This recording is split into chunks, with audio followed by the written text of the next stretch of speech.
Hello, everybody, and welcome to round 4 of the Formula One seasons at Imola. I'm gonna say the Emilia Romagna Grand Prix, but I will probably say Imola during the race because it'll be a lot easier than saying the long-winded title that it is this season. But welcome everybody to round 4, as I say, of the 2022 F1 season. This looks like some tricky conditions.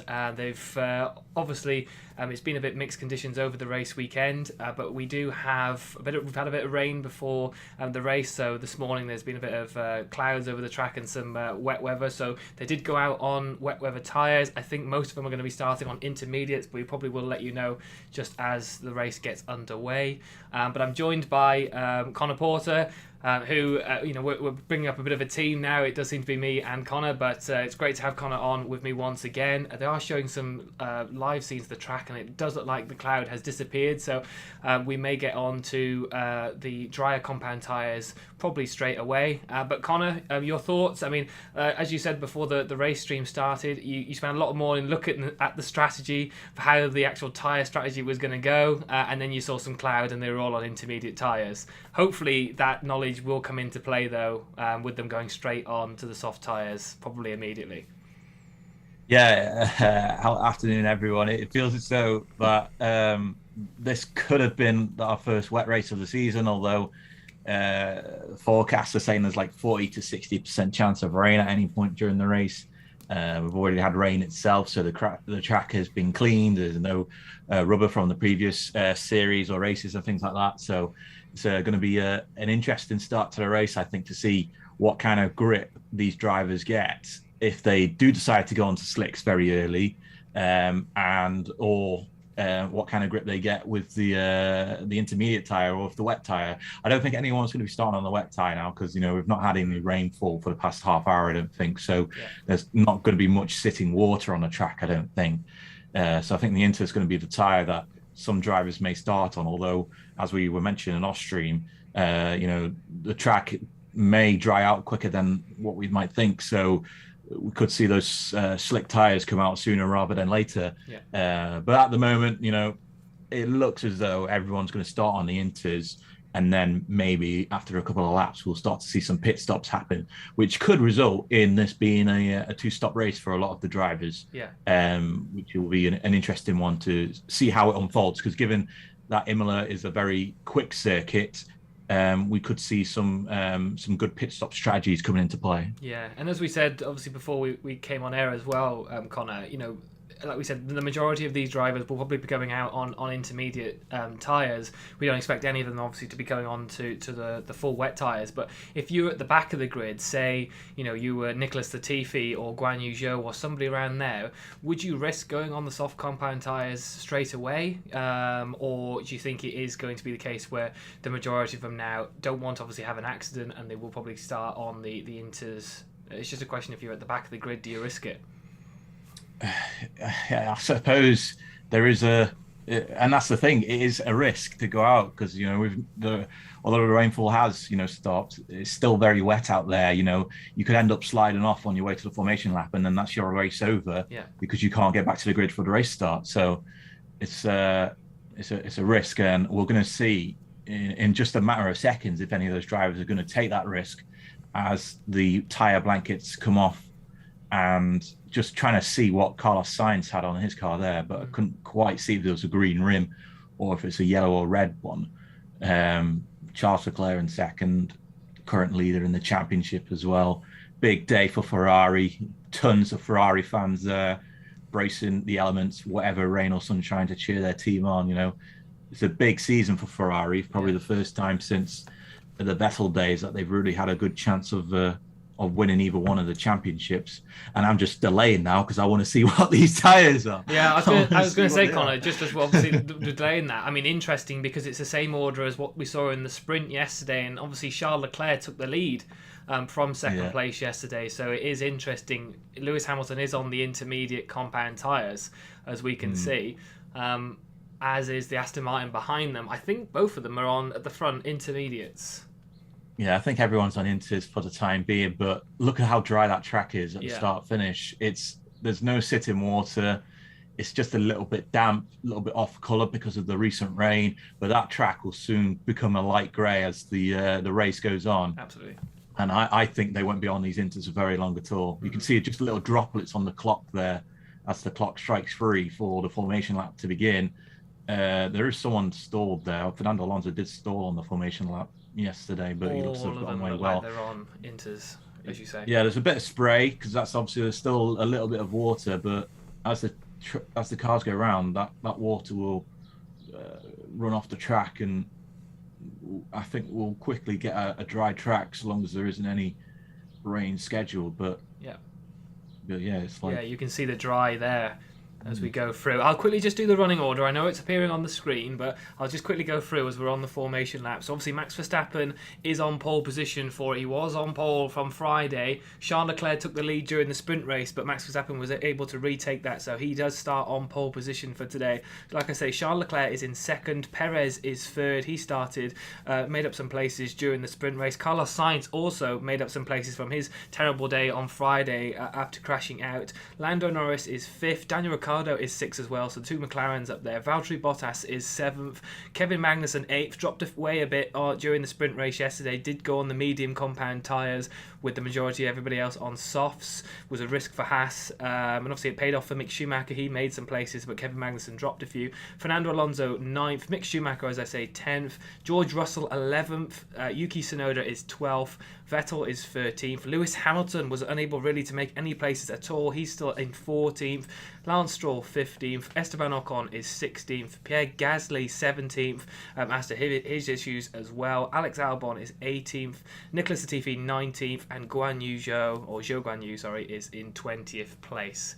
So Conor, as I say from yesterday, we saw Charles Leclerc make that move on Max Verstappen at the beginning. Will Max have learned for that, or do you still think maybe the Ferrari might have the pace to have Max Verstappen on this first corner?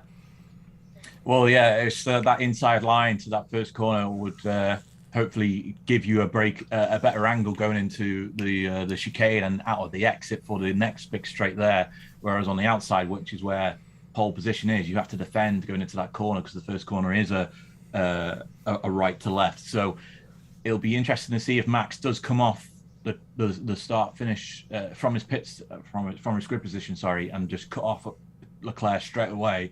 But then that would open up Perez and Sainz behind him as well. So it'll be interesting to see what he does, and we'll see in a moment. You can just see his car's angled slightly to the right, looking to cut him off straight away as Latifi makes his way around to fill up the remaining spots on the grid. And I was listening as well to a team radio from AlphaTauri for Pierre Gasly. The race engineer there said that they're expecting more rain in 20 to 25 minutes. So it'll be interesting to see if these inter tyres last that long, and if they have to come in for another set of tyres as a result. But yeah, it starts underway. That was really quick. Max Verstappen gets away well. Red Bull have a better start. Maybe Sergio Perez is overtaken, and looks like Lando Norris is having a go at Charles Leclerc. Not a great start for Ferrari here. Sergio Perez, looks like making a move, but I think he knows different with Max Verstappen taking the lead. So we've got Max Verstappen, Sergio Perez, Lando Norris. That's a Ferraris. Daniel Ricciardo and Carlos Sainz. Carlos Sainz is stuck in the gravel. That might be his race over already. The McLaren of Daniel Ricciardo, I think, has got away from that there, so he might have gotten away with that. Very lucky there, but that could be Carlos Sainz's race over already. Yeah, and that's in an interesting position there. It could be a virtual safety car as well as they try to move that car away. But the fact that it is stationary, and it's going to definitely bring out a safety car of some sort. And maybe we'll have to look to see if Daniel Ricciardo gets a penalty there, or if it's just classed as a first lap racing incident between the McLaren and Ferrari driver. Still not really seeing any pictures of Carlos Sainz still remaining stationary in the gravel trap there. No, but Conor, I don't want to interrupt, but George Russell is up to 6th position. Oh yeah, great start for George Russell. But yet, safety car is out. Carlos Sainz's race, another race over for Carlos Sainz. And as we said, Carlos Sainz made some great positions up during the sprint race yesterday, all the way from 10th to 4th place. But immediately on lap 1, his race is over and hasn't looked, had a bit of a difficult weekend after that new 2-year contract extension. Yeah, it's not been great for Carlos, but Ferrari showing their commitment to him with that contract extension, and he was very slow off the as was his the teammate. start there, and just struggled to get grip as well as he lost the back end slightly. And Lando got an advantage of him, as did Daniel Ricciardo going to that first corner. And Carlos it looked as though he just had no, almost a fault of, I wouldn't say a fault of his own, but he didn't really have much where to go. Yeah, I'm not sure where Daniel Ricciardo. I'm not sure where Ricciardo could have gone from that position.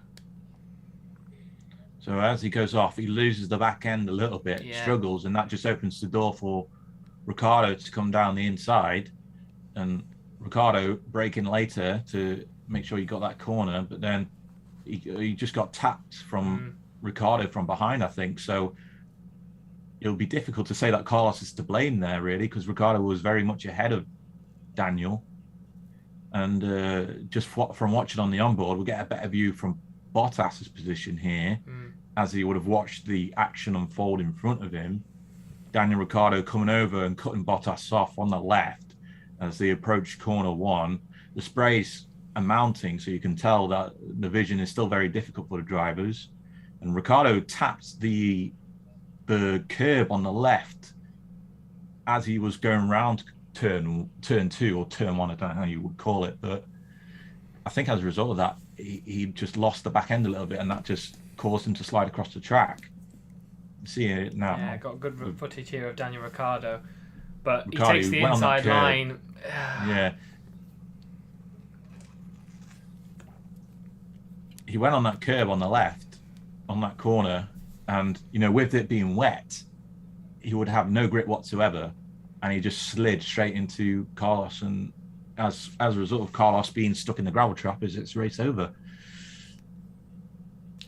It's very difficult to give anybody a full blame for that, though, isn't it? Being on the first corners of the first lap, I think it's a very difficult thing to say to Daniel Ricciardo, you are at fault for that. Yeah, and it was not like there wasn't a gap there to go for. There was, but he did tap the curb,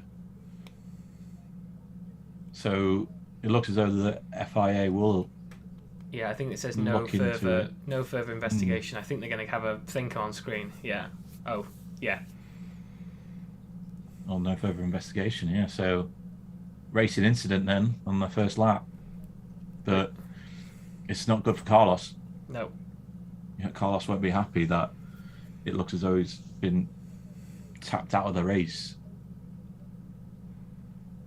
It must be very difficult as a racing driver, and it doesn't really get talked about a lot, but when you gear yourself up all day, or like during the weekend, you're waiting for this race on Sunday, and to have it finish, you know, in the first lap of the race, you're still going through the sort of like adrenaline of gearing yourself up for it, and now it's almost over, and you've got to go sort of back down to earth a little bit. It must be difficult to get out of that zone, you know, so early on after you're obviously gearing up for 60 laps or so. Yeah, Ricciardo's just came in for a new set of filters, so that will give you a taste of what the track condition is like. Still very wet out there, but yeah, it is like that mindset game. You just have to push it aside and then go into the next race, I think, for a lot of these drivers, and it'll be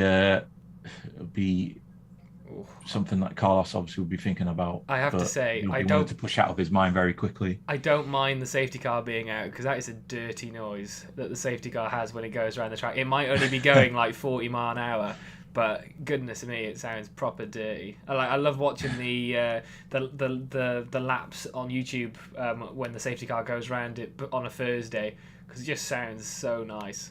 Better than these Formula 1 engines, that's for sure. But I mean, this is perfect, yeah. Conor. I mean, we haven't really actually discussed it yet, but this is perfect for Red Bull right now. Yeah, this is a great start. Perez taking advantage of Max Verstappen closing off Charles, as did Norris as well, slipping into third. And yeah, Charles is saying on the radio that the track is drying up quickly, so maybe a few pit stops coming up soon for the slick tyres. But then, as I heard with the AlphaTauri radio before the race began, that they are expecting rain in about 20 or so minutes, which will be now about 10 or so minutes. So yeah. How long could they be on these slicks for if they do decide to And is it worth it, Conor? If Charles Leclerc, obviously in the position he is now, both Red Bulls are in front. You've got Lando Norris in front. Is it worth Ferrari and Leclerc taking a bit of a risk and going on maybe the softer compound tyres before the three in front and trying to get the jump on them? Because he's not in that position that Max Verstappen is now in the first place, where obviously when you're at the top you don't want to risk position by going it too early and losing places. So if you're in that position that Leclerc and Ferrari are in now, do you maybe take that gamble first out of the rest of them? Possibly. It just depends on how dry the track is, and because it can be dry in one spot, but if it's wet in another, say on a corner, then you're going to have no grip going through that corner, and you're going to lose time. So it's a case of how dry is the track, and then also you have to look ahead to the weather, and if it is going to rain later, how heavy is the rain? If it is just a light shower for a couple of minutes, and therefore, change into Inter won't pay off. So it's a tricky one to assess. But given where Charles is in the position that he's in at the moment, down in fourth, you got to find a way to get back into first, and that just might be it. It might take him doing an early pit stop, going on to the slicks, and regaining that time that the others would lose because they're still on the Inters. So we'll see. I think just watching the replays again of Daniel Ricciardo and Carlos Sainz incident, just so unfortunate and heartbreaking for Carlos. His second race now in a row that he's had to retire from. So as the safety car is coming in at the end of this lap, so obviously Max Verstappen is going to take control of being the leader of the race, so he will be maintaining the pace. Okay, so Vettel's team radio are telling him in the next 20 minutes or so they are maybe expecting a bit more rain, so maybe a little bit like what they had with AlphaTauri. But we're just waiting to see here now when Verstappen goes. He's quite lucky because he's got his teammate behind him who won't make that push. It'll just be whether Lando Norris can keep up to the back of Perez, but it looks like Max Verstappen has gone. So has Sergio Perez. There's a bit of a gap now between Lando and Norris, so whether that was misjudged or just the pace of the Red Bull against the McLaren, but Leclerc is pretty close to Norris. He might go for a move here into turn one. Looks like Norris defends really well there, so Norris is still in that third place position, but the Red Bulls are sort of going up the road already, so Charles Leclerc has got a bit of work to do to either try and overtake Lando Norris or whether Norris can actually close the gap back up.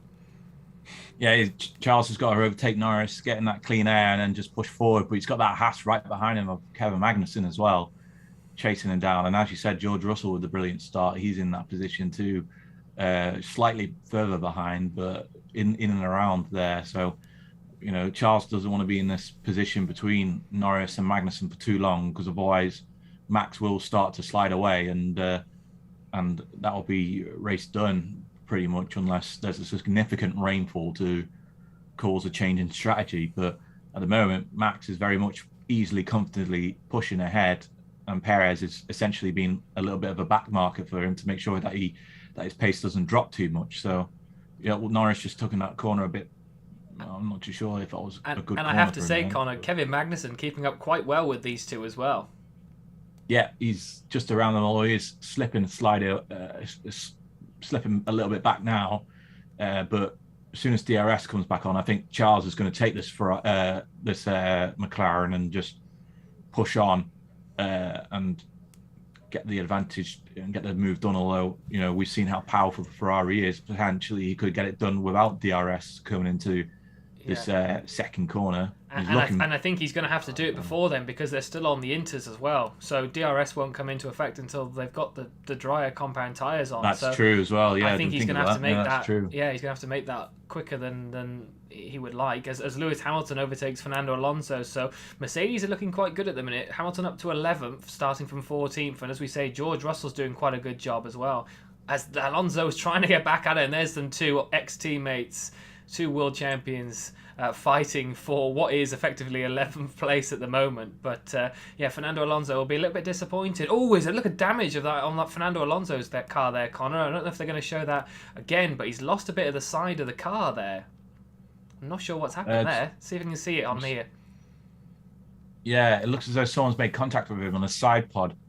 Not too sure who, but so long as there's not loose debris falling onto the track, drivers will be okay. It's not going to help his speed.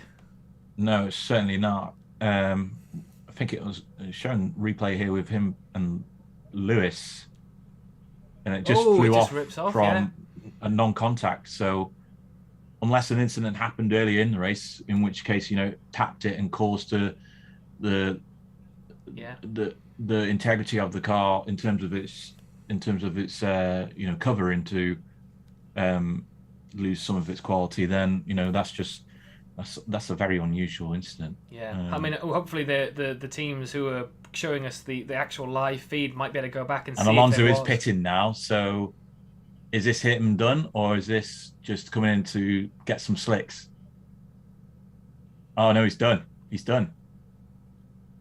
So he can't continue, or Alpine just don't think it's safe to continue, or I don't know. There might be something in the regs that say you can't have your car exposed like that going around the track. So yeah, and obviously it's not a quick change to get a new body part for that.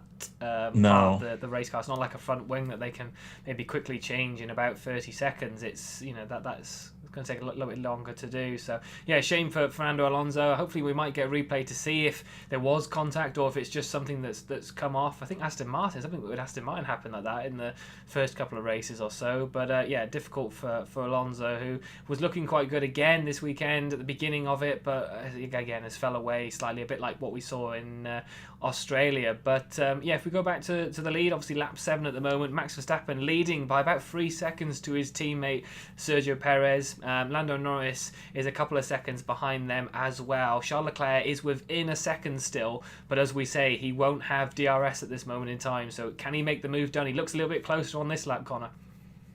Yeah, approaching that turn 1 and then turn 2. He's right behind the McLaren. I think he's going to go for a dive bomb here on the second bit. Yeah, he's got the move done as he swings through. Norris just lets him past.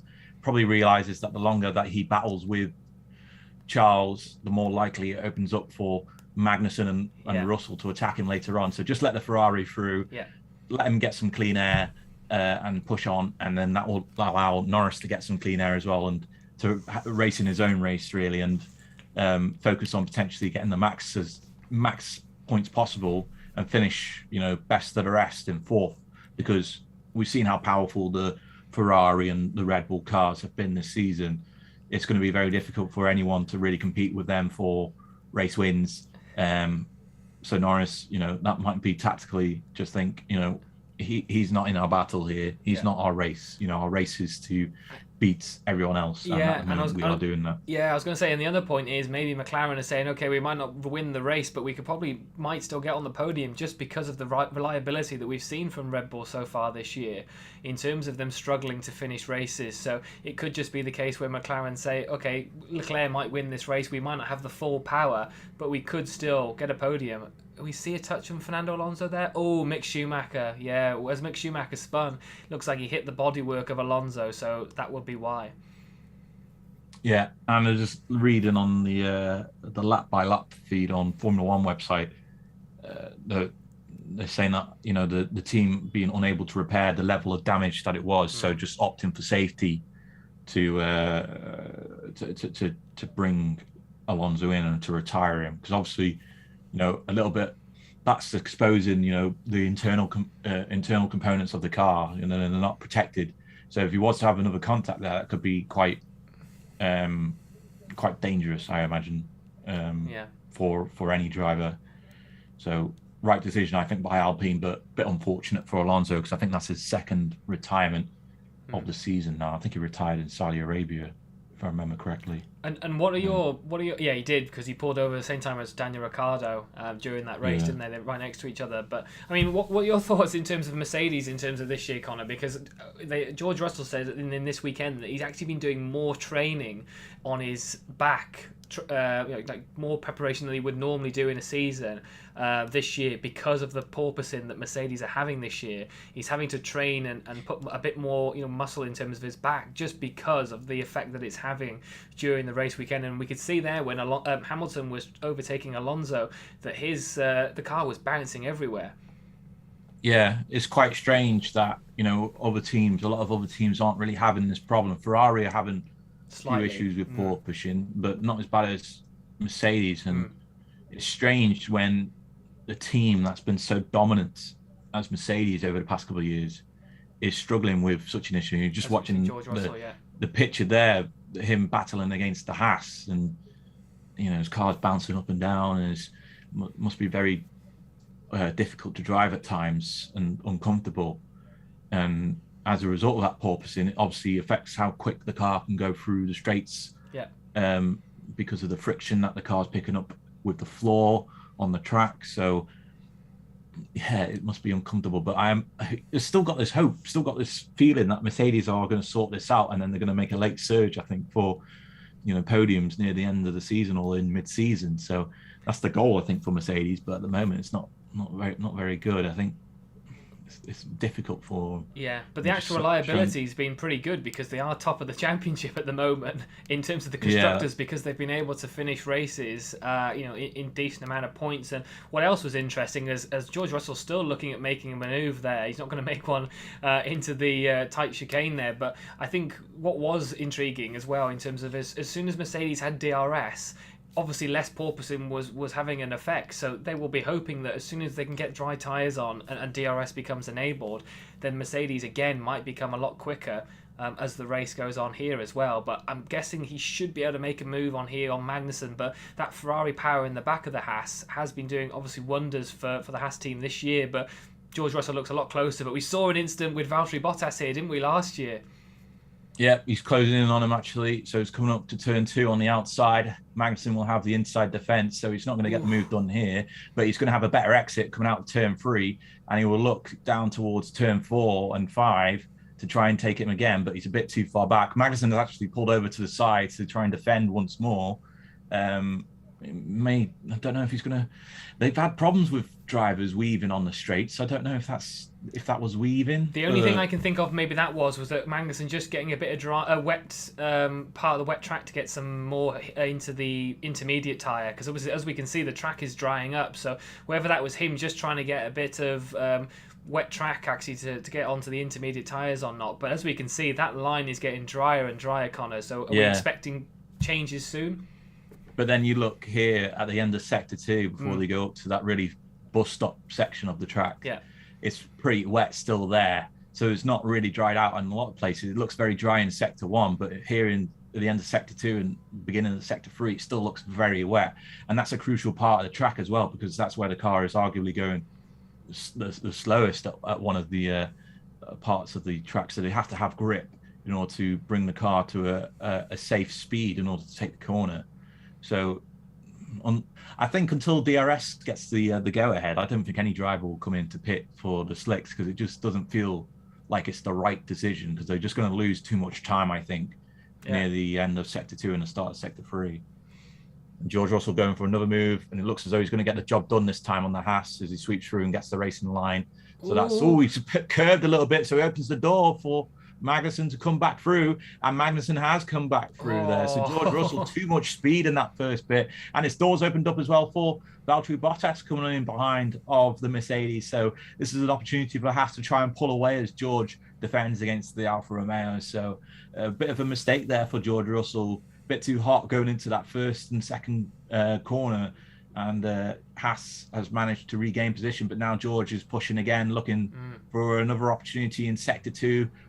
Trying to go around the outside, but can't get it done, and he's going to have to stay stationary here as they go through the bit of a more wet part of the track. It looks like a matter of time, doesn't it, for this manoeuvre? But it just looked like he had a bit of overspeed. George Russell, Kevin Magnussen braked a little bit too early, but I think he had it perfectly timed. As Russell looks like he's going into this chicane, Conor, and does make that manoeuvre done.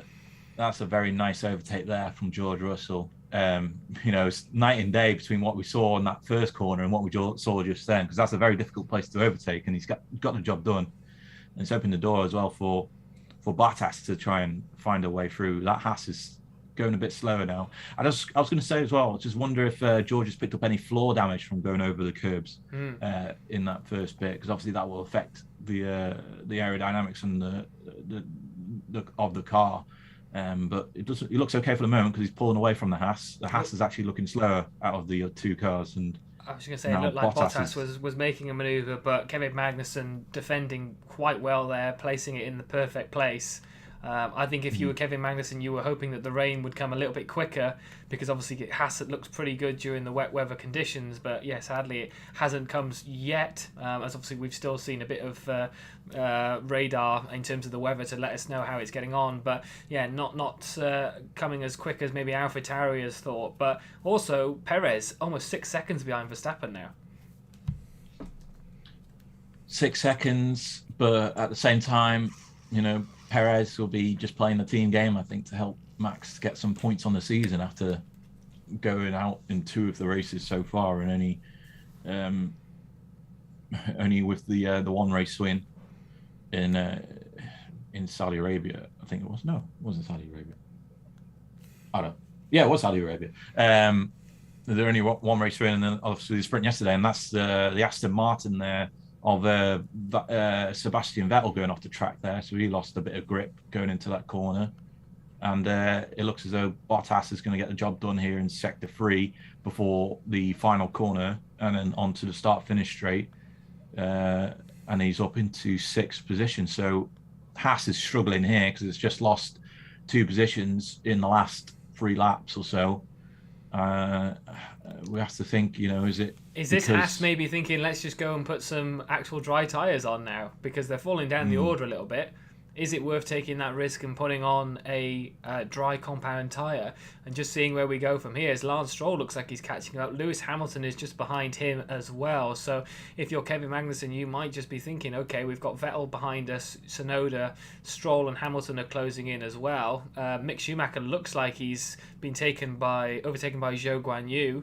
Daniel Ricciardo, I don't know if he's got more damage than we suspect, because he's still struggling, about 3 seconds behind Mick Schumacher in 18th position. So maybe if there's any more issues than we didn't know with the McLaren of Ricciardo. But yeah, we'll keep an eye on that.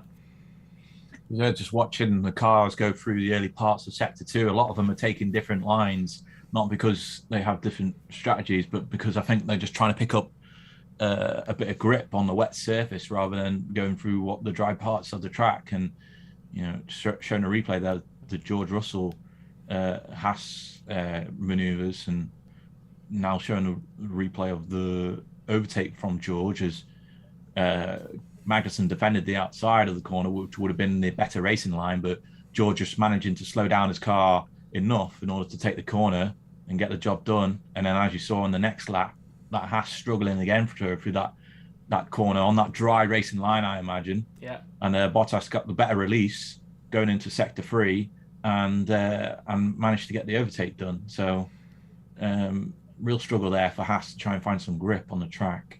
And now Sebastian Vettel it's Tsunoda, Stroll and Hamilton all showing a little bit of a battle here.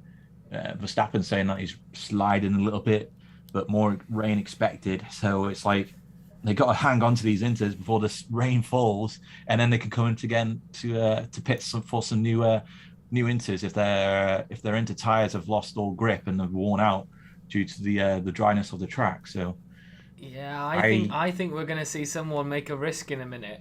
I'm not sure who it's going to be, but I just feel like it's slowing a little bit, and like you say, the rain hasn't appeared yet. The track is drying up ever so slightly as we go lap by lap. Obviously, the actual intermediate tyres now have been on 15 laps now. Is it going to be that somebody, because even in this second sector now, it's slightly drying up, that there is a line appearing throughout the whole track now. So is there going to be somebody that just, let's just take that risk and see how it goes? I think somebody maybe at the bottom. Could be Daniel Ricciardo. He's already pitted, as we say, again for another set of inters, but it could be somebody like him or a Mick Schumacher or a Zhou Guanyu. Let's just see that, and I think that's what the other teams are waiting for. Let's see if somebody at the back of the pack makes that change, and then see what the actual time limit is as they go around the circuit, and then we will probably see an exodus into the pits as we go through that. But yeah, as we're on lap 16, Max Verstappen is still winning this race at the moment. Perez is about 6 seconds behind. behind at this time, as we see Lance Stroll trying to get away from the slipstream of Hamilton. Leclerc is still behind Perez, but he has closed the gap to about 1.4 seconds. Then there is a bit of a gap between Leclerc and Norris. That's about 10 seconds now. George Russell's up to 5th place. As we say, great job so far from him in the Mercedes. Bottas is up to 6th. He's made some places as well. Magnussen is 7th. Vettel is 8th. So Vettel in 8th and Stroll in 10th. Great results so far for Aston Martin. Let's see if that can continue as we go through. In between them is Yuki Tsunoda in 9th.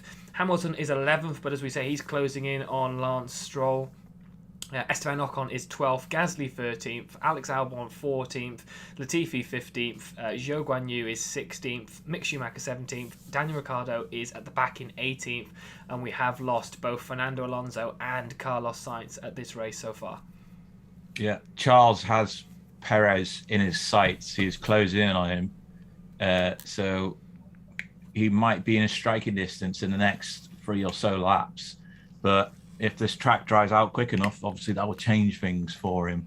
Funny enough, on the text feed on Formula One website, it's saying that the track temperature at the moment is currently only 16 degrees. So it's going to be a very difficult job for any driver to warm up their slick tyres should they decide to make that maneuver. And also they're saying that Perez, Leclerc, and of course the race leader Max Verstappen are well clear of Lando Norris, who's 10 seconds behind Charles, but only 6 seconds ahead of George Russell. So maybe we could see George Russell battling against Norris soon, potentially. I'm not sure, but closing in. And it looks as though I think Vettel probably closing in as well on Magnussen. Oh, here we go. So is this a change for the slicks, or is he thinking something else entirely? He's going to put some slicks on. It is. It's the medium tyre. So there we go. As you said, Jack, one of the back markers taking a risk here to see if it will pay off later in the race and potentially make the jump on some of the others. Maybe some of the others will react to Ricciardo coming in for the medium tyre and decide to come on to the medium tyre themselves. Yep, and this is very good news for Lando Norris, his teammate as well, because if Daniel Ricciardo starts to light up the sector times and starts to get really quick times against these intermediate tyres, is this Lando Norris then? The team are going to say, okay, Lando, you come in. You've got a 10-second gap, obviously, between you and Leclerc in front. It's worth taking that risk and maybe jumping them as they go back onto slicks as well during their pit stops. So Daniel Ricciardo is crucial here, not just for his teammate Norris, but for the other drivers on track. So it'd be interesting to see. There is a Williams in the pit, I think, or someone's. Oh no, I think that's they're just not turned off the. Is that Alonso's tracker? Alonso's car. Yeah. Is anybody else coming in here? Lewis saying it's still too early for dries. Yeah. Someone else is coming in. It's an Aston Martin. That's Vettel, is it? It's Vettel. Yeah, Vettel's coming in. Be interesting to see if he goes on. Gasly's in as well, and Albon. Interestingly, the strategy guy says medium tyre can be stretched out between 22 to 29 laps. So what that could be for Ricciardo is a pit again on sometime in the late 40s, early 50s to potentially onto the soft tyre. So, and that just all depends on if it doesn't rain. So, exactly. This could go out. I imagine they probably send on to medium tyres. Perez pit stop 3.0 seconds, so decent pit stop for him. But he comes back out onto the track, and it looks as though he's going to be Russell pits, as does Bottas. So Perez is going to come back out in 4th position. It looks as though just ahead of the likes of Magnussen and Tsunoda as they come around the last part of the track. George Russell onto mediums, but he's struggling for grip as he comes out of the pit box there. Alpine are getting ready to pit, as is Haas. So everyone's coming in now, Jack. Everyone's coming in for the medium tyre. Everyone's satisfied that whatever rain is going to come in later on, there's not going to be significant enough of it to really affect how the drivers will take to the track. And there's a slow pit stop there for Hamilton. Bottas, 11 seconds. Bottas for 11 seconds. He probably got held up, though, from the traffic coming down the pit lane. Just really unfortunate pitting this time. And they almost had a crash there between Lance Stroll, Ocon, and Hamilton. Hamilton's actually out behind Ocon here as they come out of the pits. Yeah, he's ahead of grip there. He's ahead of Hamilton as well. Stroll's struggling to get some grip there. Box for Ferrari, so Leclerc's going to come in, and I imagine Max Verstappen is coming in as well. He is coming into the pits, so everyone is deciding now to come onto medium tyre. How much has this paid off for Daniel Ricciardo, though? He's up into 5th. He's only managed to get the jump on Latifi, Mick Schumacher, and Joe. So I think a lot of drivers. Oh, Albon's actually managed to take over Hamilton here, so that's interesting. A bit of a slow pit stop there for Ferrari as well. 3.7 seconds, only a 2.3 second stop for Verstappen, so that's a very quick pit stop for him. But the gap has closed now between, I think, Leclerc and Verstappen. Is Leclerc going to come out ahead of Perez? Yes, he is, comfortably ahead of Perez. Wow. So job done there for Ferrari. Now they can do the chase on for Max Verstappen. There's a very good pit stop there for Ferrari, managed to get the job done on Perez, although Perez is right behind him, so the job's not sealed yet. Unsafe release for Ocon. Hamilton. Perez is going to get the job done. He's got his tyres a bit warmer, but he went across a bit of a wet track there, so it could open up a bit. Perez has got the position back, so very quick time in second place there for Leclerc. Now he's got a job to do. Yeah, that was very much Sergio Perez. Obviously had that 1 lap more. Tyres are much warmer as he comes out on that start finish straight compared to Leclerc's. Obviously Leclerc's would have been hot being in the actual garage, but it's just the case that he's had better warm up going around that track one more time. So let's just see that instant between Hamilton and Esteban Ocon. Obviously Ocon did jump him in the pits, but let's just have a look. So Hamilton comes out. Obviously, he's the first team in the pits. Ooh. Yeah, that's an Alpine. That is very unsafe release because Hamilton was already very much clean and coming down the pit lane. Let's see Bottas' slow stop. He's always unlucky on pit stops. And this is, unfortunately, this is how you have to do it sometimes, you know. Oh, sorry, actually, the wheel gut on the front right is not on properly. I thought he was told to stay in because of traffic, but it looks as though it was a bad pit stop there from the Alpine. He's always unlucky, isn't he, Conor, in pit stops? We see them at Mercedes over the last few years or so, and I don't know where Bottas is now in terms of the leaderboard, but he was quite high up on the actual standings. He's now, where is he? He's in 6th place. Well, he's still in 6th position. Yeah. So he's not lost position on the track, but he probably would have lost a bit of time to George Russell. Yeah. 10 seconds it looks as though it is between. Yeah. So he's closer to Vettel now, isn't it? Vettel's only a second behind, or a couple of seconds behind, yeah. So, yeah, but when's DRS going to be activated? Because I don't think I've seen that. If they're all going on slicks. And what do you do, Conor, if Esteban Ocon has sort of impeded that? Because Lewis Hamilton now effectively has lost a few positions from that pit lane incident. Well, it would have to be a time penalty, I imagine, at the moment. They're going to pit again, so it will be a pit stop penalty. And he'll have to sit in the box next time he comes into to change his tyres, because these medium tyres, rain or shine, will not last until the end of the race. I'm not going to stretch out these medium tyres for 40 laps. So I think you'll have the time pit stop penalty coming up soon of about 5 or so seconds. Do you know what we need? We need a bit of rain now. Yeah, we do. But looking at those clouds, there's no clouds there from that picture that we just had. There's no clouds. As Leclerc looks very close to Perez once again. Yeah, under investigation between Ocon and Hamilton. But just wouldn't be surprised if Ocon gets a time penalty for that, because although it is, you know, team fault, it's unfortunately the time penalties do go to the driver. You can't just penalise the team for an unsafe release, because it's not really one that's going to have an impact on them, unfortunately.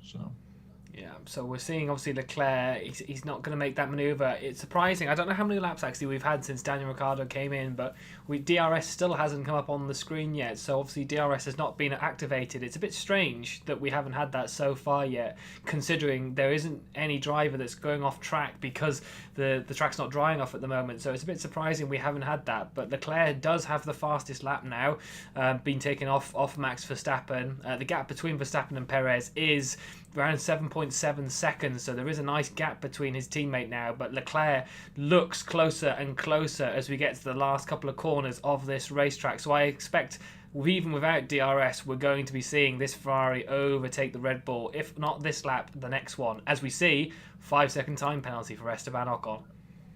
Yeah, without a doubt, I thought it was going to be it. And I was just watching then the pictures, the end of Sector 2 and Sector 3, 10 laps ago, it looked very wet. Now it looks completely dry. You can see the racing line as the cars went through it, as Charles and Sergio went through it. But Perez just too far ahead of Leclerc for Leclerc to get the job done. But still within that striking distance, should DRS get activated anytime soon. And they are actually closing up the gap to Verstappen a little bit, I think by about half a second or so. So Perez, he's got to defend against Leclerc, but Leclerc at the same time, just bide your time a little bit, wait for DRS to get activated, because then he can just fire that Ferrari up, push that overtake button, and get the job done on that start-finish straight. I think that's the best opportunity to overtake, as we've seen throughout the weekend. So I imagine within the next bit of curb there from Perez on that bus stop section of the track. It is sort of like a all or nothing sort of thing for Charles Leclerc at the moment, isn't it? Because although we've still got a few more laps to go, it is 8 seconds between Perez and Verstappen now. So it is very much a catch-up game. If Leclerc can overtake Sergio Perez to try and catch back up Max Verstappen, it's going to be a very difficult race. Whether there's a safety car or anything happens now during that period. But again, he doesn't look close enough this lap round. Does Leclerc to anywhere near Perez? But again, a couple of laps again since the conversation, I'm very surprised DRS has not been activated yet. Yeah, none of the drivers are really sliding off the track on these slicks, as you said.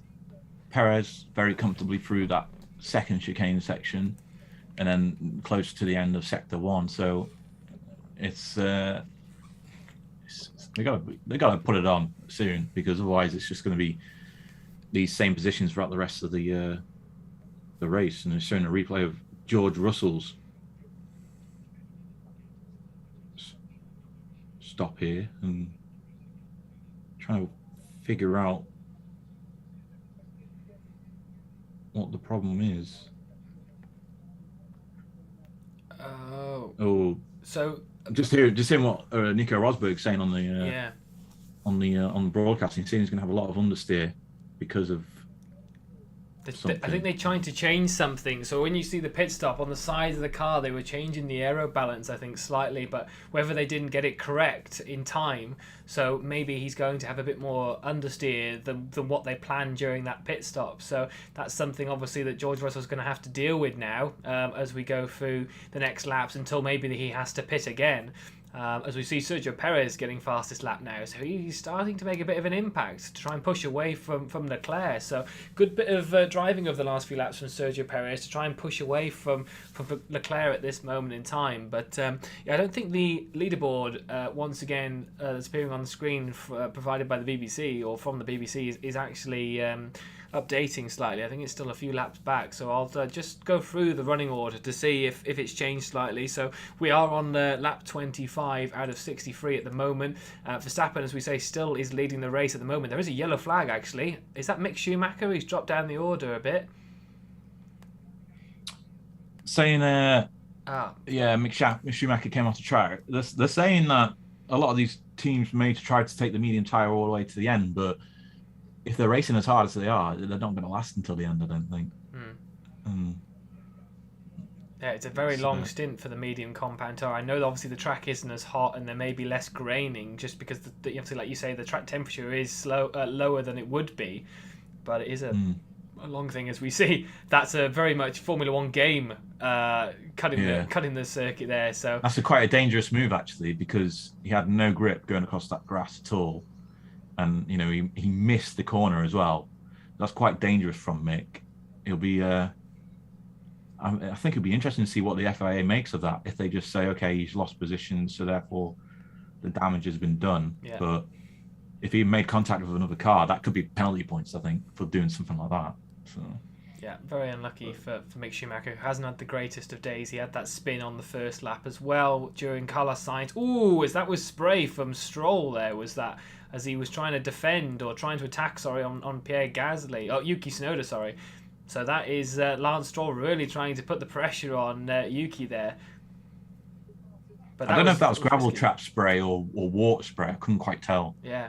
That was risky because obviously on the dry tyres now, but is he going to make a manoeuvre? He's going to that line. Yuki Tsunoda looks like he's defended well there and kept the position. But I'd love to see a full replay of that because we only just saw that as it was sort of finishing there. But Esteban Ocon right behind them as well, and Alex Albon. So long as these two battle, the door will open up for the drivers behind them. Nice driver cam there from Esteban Ocon, because obviously with Stroll trying to put pressure on Tsunoda, Esteban Ocon's been able to pounce a little bit, and he's caught up to this group. So not only has Stroll not been able to make the manoeuvre, but Esteban Ocon has caught him during that process as well, as Sergio Perez sets another fastest lap time. Let's see if we can get a replay of this now. Yeah, water spray on the outside there. That's risky though, because if he'd lost grip there, he was very close to Tsunoda. That could have been both of them out. He was. And Stroll's not had, obviously with Aston Martin, he's not had the best of starts to the season, but at the moment, at least one of the Aston Martins is in the points, and I think Vettel's up in 8th, isn't he? Yeah. So yeah. They're both in the points and getting some 7th actually. Vettel is in there, so good drive from both Aston Martins so far. Yeah, and they're saying on the commentary, why have we not got DRS? And I'm asking the same. Why do we not have DRS? I think the stewards have gone to sleep, or the race directors have gone to sleep, because I can't figure out how they haven't had this yet, because I mean, the track is dry now. All the cars are on dry. Nobody's really spinning off. The only reason why maybe Mick went off the track then was because he late braked and had to go across the grass a little bit. That would have been fine had the grass not have been wet, so he wouldn't have spun normally. So apart from that, I don't really see why there isn't any DRS at the moment. Like, as we see, there is a perfectly dry line now, even during the part of the racetrack that didn't have it earlier when we first started the race. So very interesting, because it's been about almost 8 laps or so now that we've been discussing this, and the cars have almost been on tyres for that amount of time, and we don't have DRS at the minute. Very strange, because the drivers are actually struggling to make overtaking manoeuvres at the moment, even with these new cars. And the longer it goes on, the more you could probably take a snapshot of what we have now and just say that's how the race is going to finish, because that's what it'll be. Yeah. So we need the DRS to be switched on to get some racing action, and why it's not been switched on yet remains a mystery. Norris 14 seconds behind Leclerc, so that gap's opened up a lot, but Leclerc only about 0.3 of a second behind Perez. But Max is now putting in fastest laps, and here we go. Yeah, they just said Perez has had an incident, and Leclerc's been able to catch back up. No DRS yet, but has Leclerc got enough power in that Ferrari? Perez is going to defend it perfectly, I think. Yeah. Very difficult for Leclerc there. DRS, I think, would have really helped at that point, but we didn't see that instant for Perez. But as they're saying on the team radio, he lost a bit of time. I think I'm just piecing things together now. I think one of the reasons why they don't have DRS is because obviously there's only one DRS zone on this track, and that is from basically just before the start-finish line all the way down to turn 1 and 2. And on the inside there, so black and white flag for Mick Schumacher there for track limits, obviously, but he's lost 8 positions in the track in the race now, so I don't know. But back to the why DRS isn't on. I think on the inside of turn 2, and so if Mick, actually let's go back to that Mick Schumacher black and white flag, because you got one for that. Perez has done pretty much exactly the same thing to take the corner, still in position, still in second position, yet to be penalised. So potentially a penalty coming up for Perez because he's still in second place for cutting the corner. Time penalty potentially, I imagine, because he's still in position and he's not given.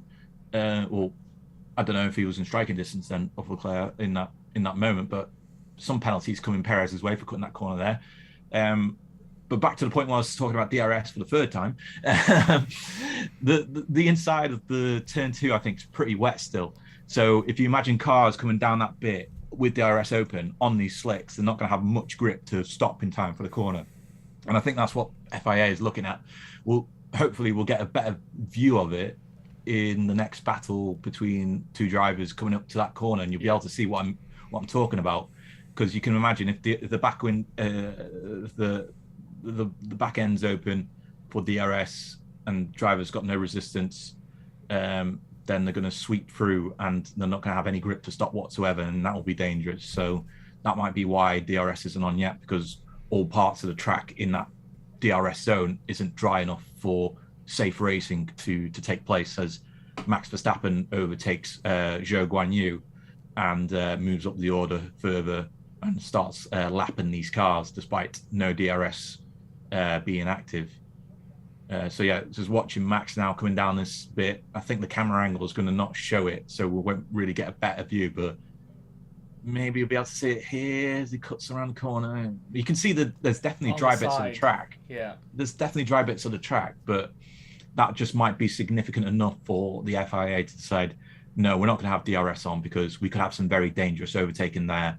And with these guys on the slick tyres, it's not going to be safe for them going at speeds into that corner and then quickly slamming on their brakes to try and get an overtake done. So that might be why we don't have DRS yet, because it's just unsafe going into that corner to have it active. But there are, I know obviously we talk about a DRS train that happens during races when there are a lot of drivers that are close together that do have that, but we're seeing a sort of train developing at the moment with this sort of gang of Alex Albon, Pierre Gasly, Lewis Hamilton, Daniel Ricciardo. All of them are pretty much together here, and they're not really able to overtake each other at the moment. They're all just sitting around a little bit. Lewis Hamilton looks closer to Gasly. Ricardo's in the pits. Yeah. What's he doing? Is he onto another set of mediums, or is he going onto the hard compound until the end of the race? Just over 30 or so laps. Hard compounds it is for Ricciardo, so he's going to the end on these hard tyres. Will we see any other drivers follow him in the next few laps as these medium tyres get some wear into them and go onto the hard tyres as a result? Or could we see them stretch out the further stint, try and get the undercut on their resulting pit stops later on and go on to another set of medium tyres to push on to the rest of the race? I don't really think a lot of drivers have that gap in terms of tyre wear to Ricciardo, so we could see another bunch of drivers pit soon, but it just all depends on what kind of strategy they want to go with. If they want to stretch out the medium tyre a little bit further, or do they want to go on the hard compounds now until the end of the race and try and catch some drivers out as the medium tyre gets a bit more wear to it? Yeah, weirdly they are saying that there is still that possibility where the medium compound tyre could go to the end of this race. It's just how they look after this actual tyre. But it is a long stretch, even though, like I say, the tyre, the track temperature isn't as high as it normally would be, and the heat wouldn't be there to obviously start the graining process as quick. So it is possible, as we see Lewis Hamilton still stuck behind Pierre Gasly here. He's just going to be totally frustrated. His teammate George Russell is about 6 seconds still behind Lando Norris, but George Russell is in 5th place, and in the points Lewis Hamilton is stuck in 14th place at the minute as well, so not where he wants to be. And I think he would be very happy with a bit of DRS right now, or anything that could change the race. And as we can see from that actual cam on the Mercedes, the clouds do look a bit black over the horizon there, Conor. Yeah, could that be a bit of rain coming soon? Although it has been like over 20 minutes from when some of the engineers were saying to their drivers that, the rain is coming. Has the rain changed in a different direction and avoided the track completely? That might be one thing, but at the same time, the track still looks a bit wet in parts. So, and the cloud coverage. So maybe a bit of rain later on, but I think ultimately it looks as though Ricciardo going onto the hard tyres is just like a last-ditch strategy to try and get back into this race and, try and capitalise on some of the drivers going later on their medium stints as Hamilton closes up to the back end of Gasly, looking at the outside, but no, he's not going to get it done there. That must Saw a lot of standing water on those corners, on those curbs. That must be so depressing, Conor. He's going to get the job done here, though. It's not going to be almost got it done, but good defense from Gasly on the inside.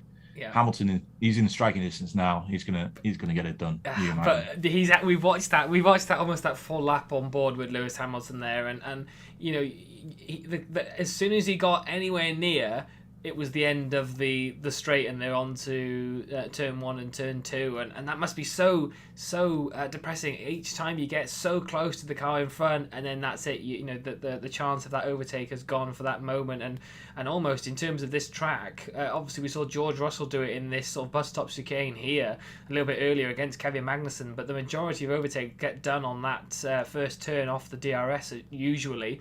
So you know, when you don't get that opportunity, it's almost another lap that you've got to take. Hamilton, as we go through the last bit of sector 3, right behind Gasly in that distance. DRS is enabled. Hooray! Oh, hooray! And here we go. Hamilton's going to have that back wing open, I think, as he comes. No, he's not. He's not. He might not get it yet. Oh, not this lap. Next lap. Next lap it will be. But he's going to get it. He's looking on the outside. No, he's not going to get it done. Yeah, can he get it done in this section? But Pierre Gasly looks like he's got a very good line there. Yeah. So it might be this next lap, Conor. When he goes through the detection point, he should get DRS on this next lap. So I'm still wondering what the FIA is going to do about Perez going across that corner in the end of sector 2 and 3, because I've not really heard anything. The only thing I can think of is I don't know if that was what caused Charles Leclerc to close up. So whether they're not going to give him a penalty because he lost so much time to Leclerc to be able to close up, I'm not sure. I think it was before they were battling each other. So it might be that they don't do anything, but it will be interesting. Do you think you just get a black and white flag then, similar to what Schumacher got, because he went off in that same bit of the track? Yeah. Do you think it's just a black and white flag then? Yeah. Because he didn't really gain anything, did he? He just it just depends on how close they were, and if he cut him off. But let's just given that Leclerc's 2 seconds behind him now, I think maybe you're right there. Maybe it'll probably just be a black and white flag, I think, for Perez for cutting the corner and going off the track limits. Oh my God, Hamilton does have DRS. There is DRS available, Conor. Oh, Gasly's got DRS it as well. DRS train, though. Choo-choo. Here we go. Gasly's got it as well. Brilliant. And the racing continues. Brilliant. Gasly's got it from Alex Albon in front as well. So Hamilton is not going to get that advantage of DRS that maybe you would if Gasly didn't have it either. So, not really helping the situation is Alex Albon, because, Hamilton is still stuck behind Pierre Gasly.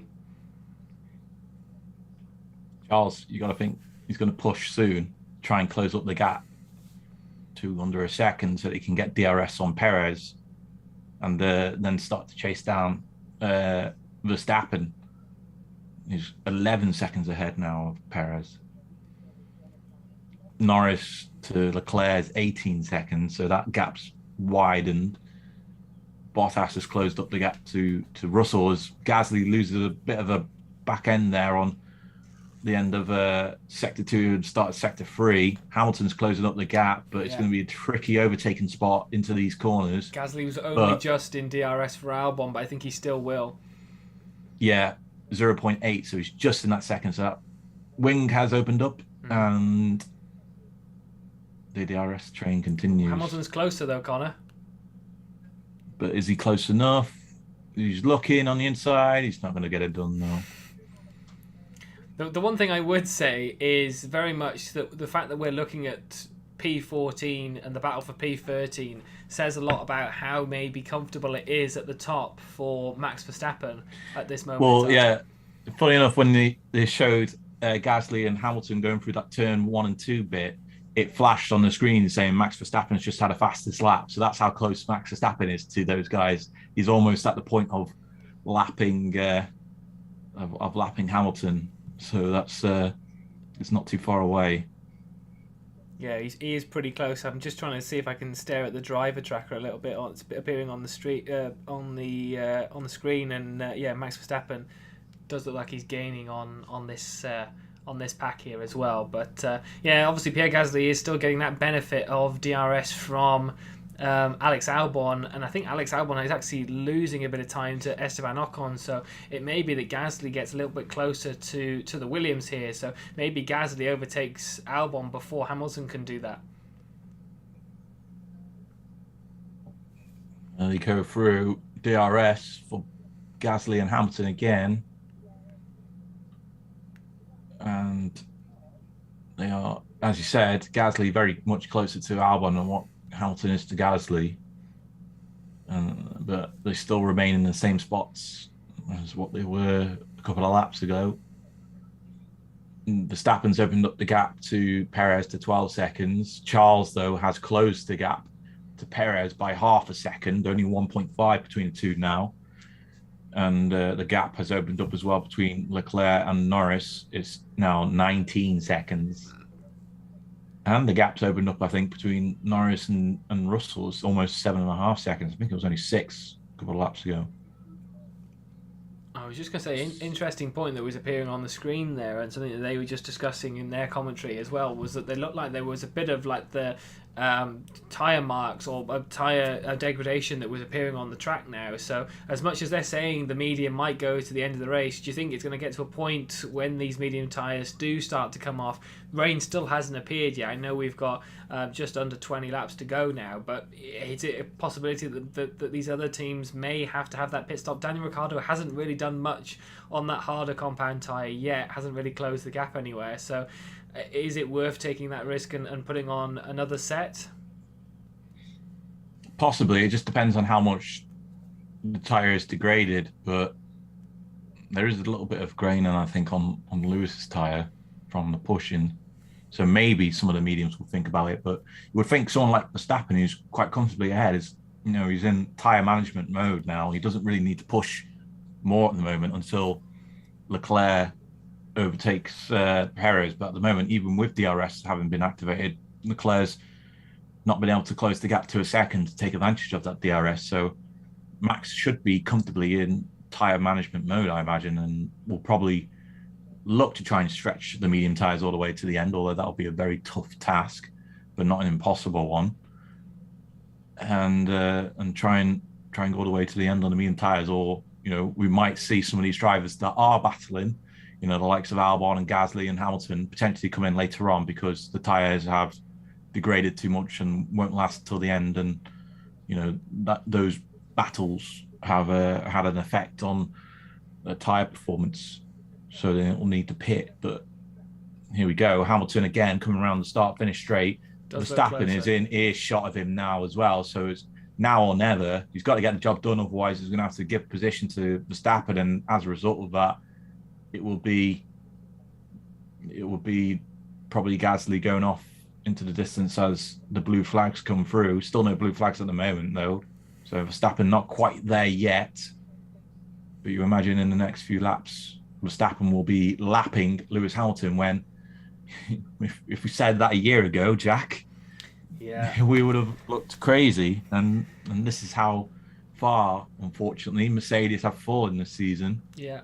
Although it's strange that it's affecting Lewis Hamilton more than George Russell. Whether it's because George has come into the brand new team at Mercedes and maybe hasn't had that previous that Hamilton has working there with under the old regulations. Blue flags for Hamilton. Here we go. Is blue flags for Hamilton. Yeah. So when is he going to move out of the way?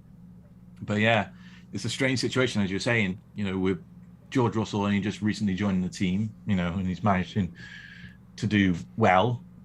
Hamilton did get a podium in Bahrain, but that seems like a long time ago now.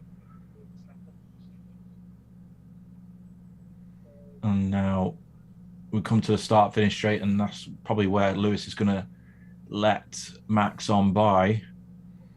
Yeah, this will definitely hurt. DRS is activated, and Lewis lets Max on by, and there we go. That is one crazy moment when you think about it. Only just a year ago, those two were battling it out for the championship, and now he's let them past.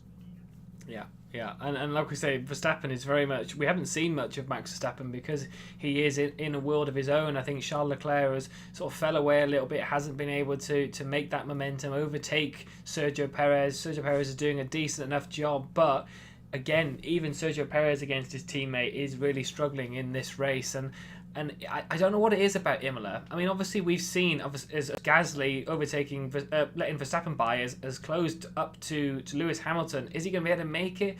No, again, he looks like he's broke a little bit too early. I don't think there's going to be a chance here. George Russell had that overtake here earlier. I don't think Hamilton is going to be able to make that. No, he's not. He'll get a good opportunity there on the start-finish straight with DRS, because Verstappen will be pushing away and looking to go past Albon, and it might open up for the fact that Gasly won't have DRS on Verstappen, although I think they might just be in touching distance.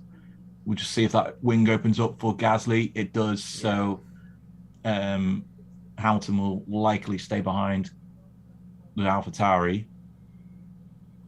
and he'll be using as much overtake battery as possible to stay ahead Gasly. And now Albon's closer to Gasly, so it hasn't really helped the situation, has it? No, we're pretty much back to where we were before Max Verstappen decided to drive on by. But I just back to the point before. Obviously, that took place a lap ago. But there's something about this race circuit, and it's a fantastic race circuit. Don't get me wrong, and obviously great for MotoGP, maybe great for other things. But because the cars are getting wider and wider, I find it's not the most entertaining race for me that we've seen, obviously, since it came back onto the calendar a couple of years ago, obviously as a replacement during the pandemic. But I don't know, there's just something about it that there isn't many overtaking opportunities, and it does seem like even with these new regulations where cars are allowed to follow a lot easier, and even with DRS, we're still getting these issues where there isn't enough overtaking opportunities to allow teams to do that. And I know they brought in the sprint race because I thought that might have an effect, but I don't know. We're 42 laps into this race, and obviously I will end the poll on who you think will win the Emilia Romagna Grand Prix in the next few laps or so. But yeah, I don't know what your thoughts are, Conor, on it, but I don't know. I just feel like when we go into next year's calendar, I don't know, should this really be on it? Yeah, since the pit stops, the order's not really changed that much, and as a result of that, it is kind of a bit of a lack of action on the track. And as you said, the wideness of the cars affecting the overtaking places and the speed of the cars and how well the drivers are able to control the cars, as well as all playing factors into the lack of overtakes. And it does make it for a bit of a okay, once the qualifying's done and the race starts happened, then that's the order set in stone, and that'll be it. And even with Norris, being where he is, 23 seconds now behind. It's almost a pit stop, isn't it? Leclerc.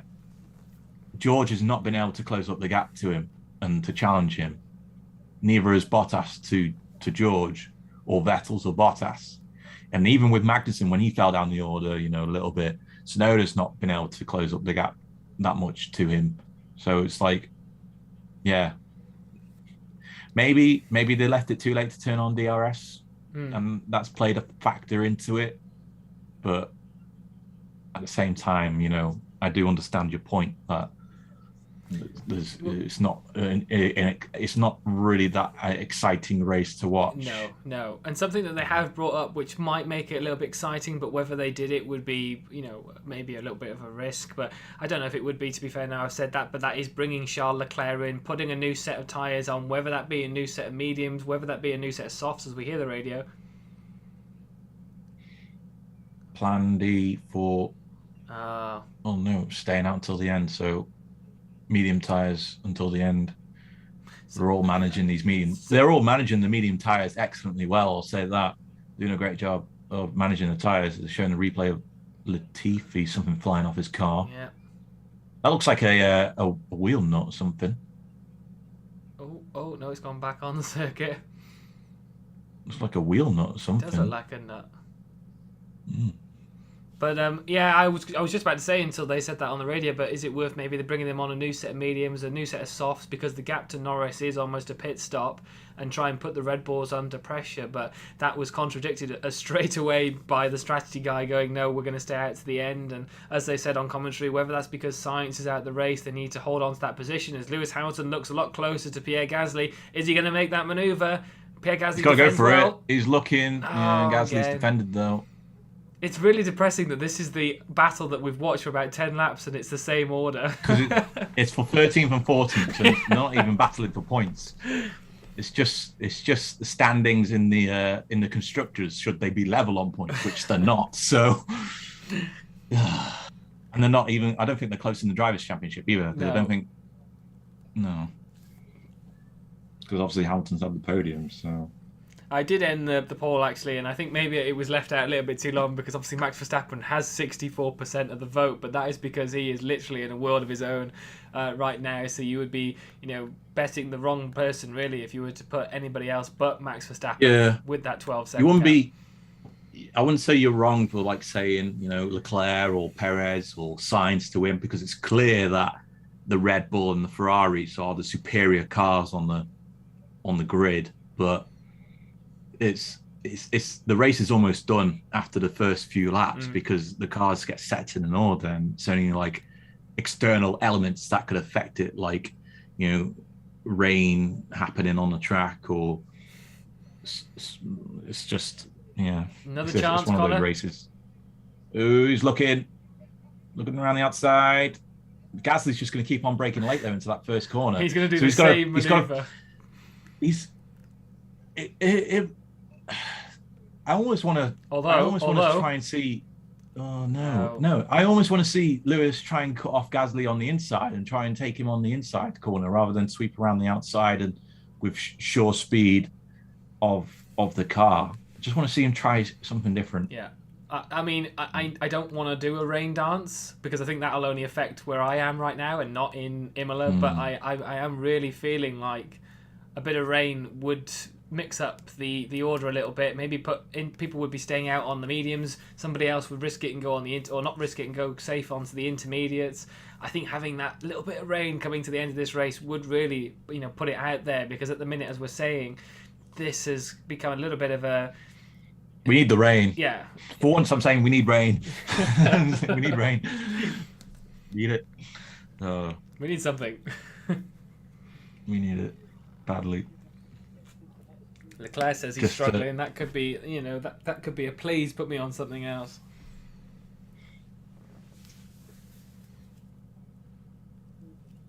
Here he goes again, Hamilton, but he looks further behind Gasly this time. He does look on the inside a little bit, but he's too far behind. It is something that obviously going to be discussed because, we had a lot of hype about this season in terms of the overtaking possibilities and people being able to stay close to each other. And obviously we are seeing the fact that Hamilton is able to stay very close to Gasly. He's not had to back off for a couple of laps or however that was over the last couple of years. But in a race circuit like this, and I know I keep blaming the actual track, but we are seeing a very similar result to maybe what we would have had 2 years ago, where we are right now. Do you think the sprint race has had an effect on it though? Do you think it's because of the sprint race that it's been set in this order, or do you think possibly it's just the race itself? Possibly. Maybe we got the actual race order. Maybe we got the race order yesterday because obviously whoever was decent enough in the race and was able to get the overtake, that's where you are right now. But yeah, I'm not sure. As we actually Hooray, see an an overtake! Oh Sonoda's taken Magnussen. Hooray! I'm sorry, Magnussen, but we need this overtake. We needed an overtake. Yeah, thank goodness, Yuki, that you were able to do that. We haven't had one in a very long time. Yeah, bit of an unfortunate weekend for Haas yesterday with the medium tyre strategy not paying off in the sprint race, and Haas with Magnussen's just fallen down the order. Mick with that mistake earlier on as well. Just a bit of an unfortunate weekend for Haas. Nice overtake from Tsunoda. Yeah, I was going to say, they're just going to keep showing this replay, Conor, because that's all that's happening right now.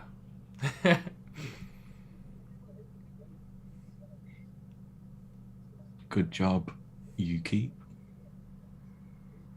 And maybe we could look at some of the other points if we look at the leaderboard again, because nothing else apart from that Yuki Tsunoda overtake hasn't been happening. So maybe if we look at some others, I mean, the car ahead of them, Sebastian Vettel, as we say, Aston Martin have been struggling a bit at the start of this season, but Vettel is still in 7th place and Stroll hanging on to that 10th position. So this is actually a very good result if it stays as it is for Aston Martin right now. Yeah, finally some points on the season.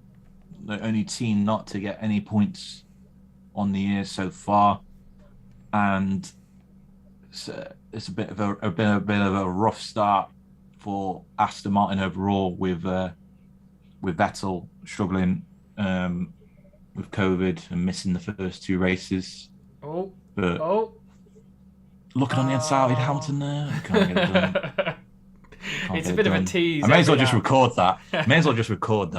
And just like, oh, Hamilton's looking outside, can't get it done. Just play that on a loop every lap. You should record that.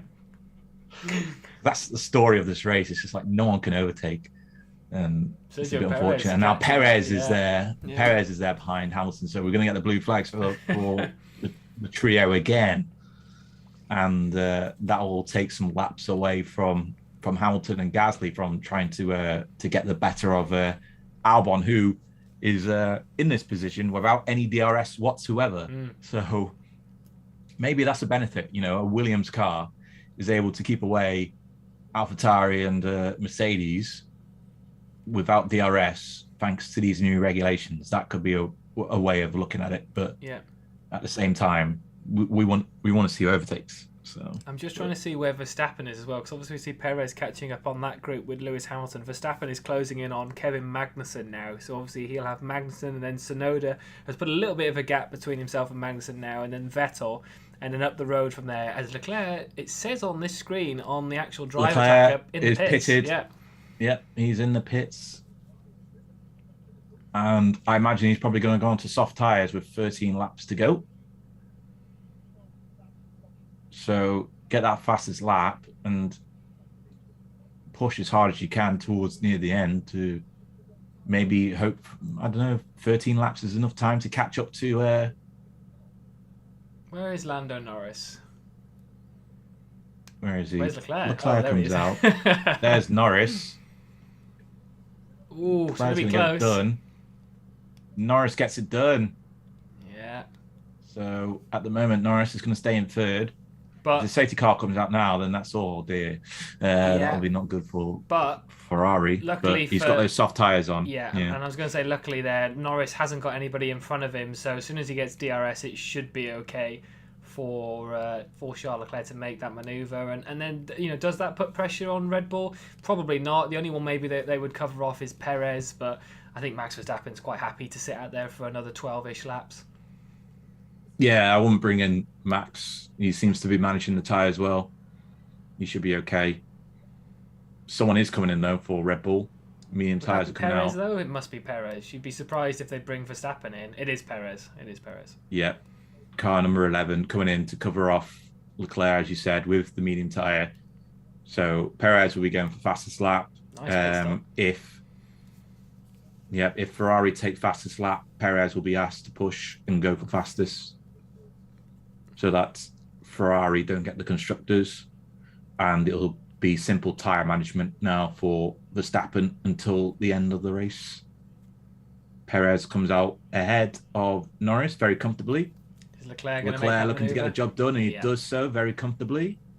So now the battle is on for Leclerc in these closing 12 laps to put a fastest lap in, and then we'll have a battle between Perez and Leclerc for the fastest lap in the last 10 or so laps, I imagine. And a good result, actually, for Lando Norris. Obviously, we've just seen him be overtaken by Charles Leclerc, but good result so far for him and McLaren. Ooh, another pit stop potentially for Verstappen. Yeah. Interesting. He wants the fastest lap. So double coverage here for Red Bull. Let's hope there's no issues. Pits in, tyres on, cleanly good. Very nice. 2.3 seconds. That is a risk, though, isn't it? Themselves. Being in the lead of the race and don't wanting an issue. And yeah, comes out. That is a long pit lane, isn't it? And now Max can just push as much as he wants to get that fastest lap. Yeah, so Should it go to that was Leclerc? Zhou Guan Yu behind Verstappen anyway. So Yeah, and Leclerc's got the fastest lap, so now it's game on for Max to get it back. Oh, he's right behind Perez. Saying I think we should have gone for mediums. Maybe there's a lot of tyre degrade on that soft tyre already. And he's right behind Perez, so we're going to get some action finally. Unless you're an AlphaTauri fan, in which case, yes, Tsunoda did overtake Magnussen. And the Ferrari fans, Ferrari garage, sorry, have got their heads in their hands as they watch to see if Leclerc can get the job done and overtake Perez in these final laps. And probably 13 seconds is too much to make up for it, but putting Leclerc in second and potentially getting fastest lap as well would be a huge win for Ferrari after a poor opening laps, which saw Leclerc slide down the order, and of course Carlos Sainz get himself stuck in the gravel trap after contact with Daniel Ricciardo. So he was able to get that done, and it would be good for Perez. Briefly had fastest lap, but then Charles took it back straight away, and now they're going down towards the first corner, but Perez is too far ahead of Leclerc for the Monegasque to try and challenge the Mexican. So they'll go through sector 1 still in second and third.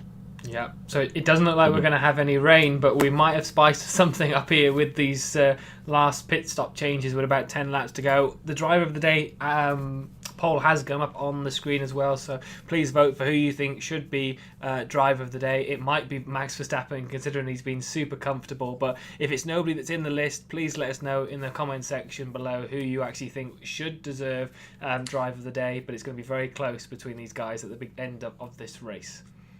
Yeah, I'm just looking through the order. Obviously, you could have any one of the top 3, depending on how the race unfolds. George Russell's a potential. Oh no, Charles has spun. Oh, Big spun for Charles, and that's it for him. He's no longer be able to challenge. The front wing's gone as well, and that is huge for potentially Lando Norris now, because he's going to be able to close that gap up to Leclerc and maybe get a podium here for Lando Norris. So it could end up being a great day for Norris not pitting onto the medium tyres to react. He's going to have to come in, Leclerc, here for a pit stop, and he's going to have a massive job to do in these last 10 laps to try and regain that third spot. But Norris goes through, as does George Russell, so it's game over. There's no podium here for Leclerc, I don't think, and that is really costly mistake for the Monegasque. And Norris is through now onto third place. Pit stop's done, front wing changed. Costly mistake though for Ferrari. A bad weekend overall now after what was a bit of a recovery in mid-race there. But Leclerc now, he's going to struggle here to finish inside the top 7. Tsunoda getting the job done again on the overtakes, and he overtakes Vettel to go up into 6th place.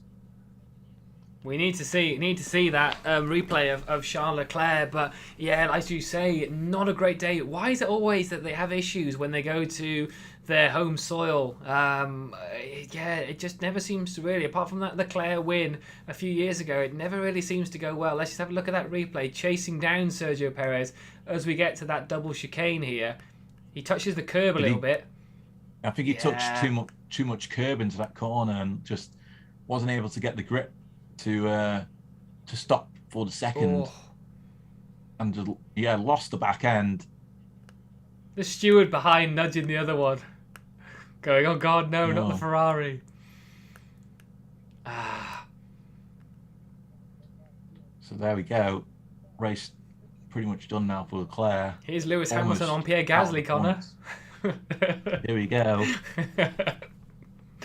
They're in sector 3 at the moment, so we're gonna have to wait for and get round. And Ferrari saying that Leclerc can push, but with that's a long less push. than 10 laps to go, it's going to be a very long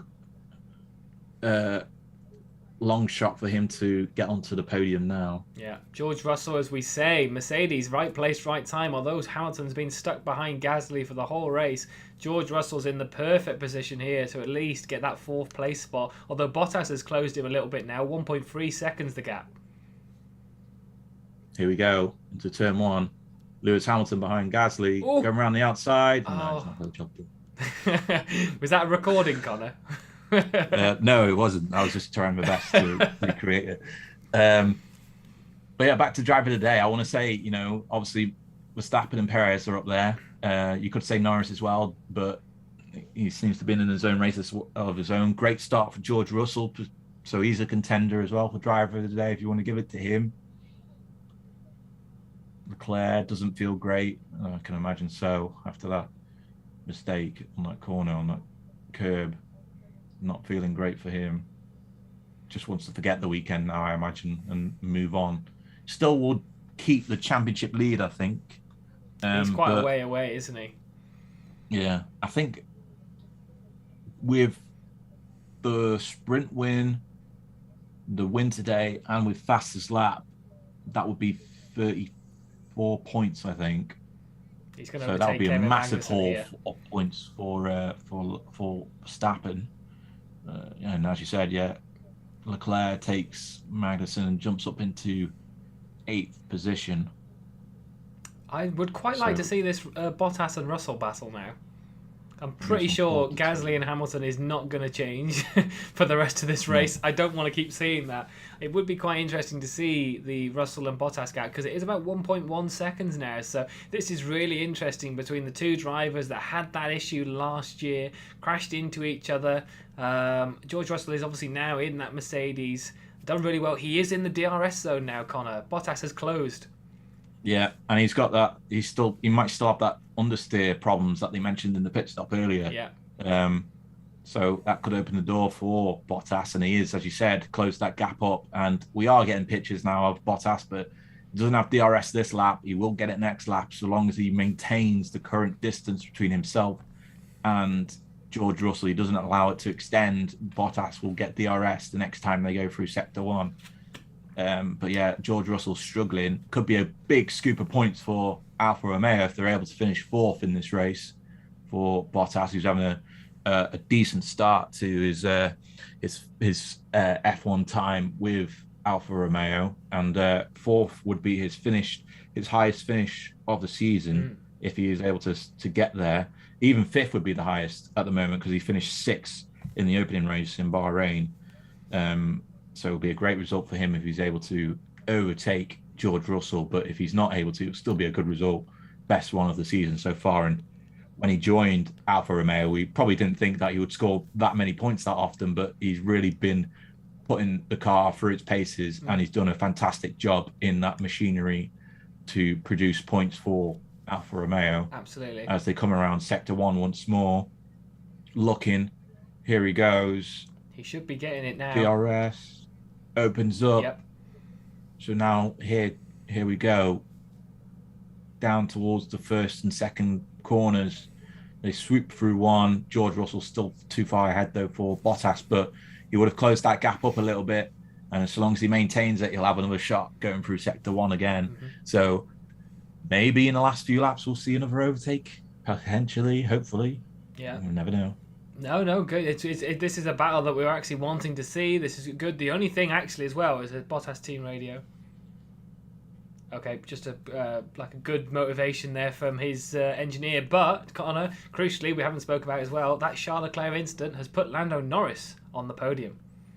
Yeah, Norris on the podium with that medium tyre, managing the medium tyre as well, keeping the distance between himself and George Russell, who did have the understeer problems, as we said. Perez radio. A few spots of rain around turn 7, they're saying.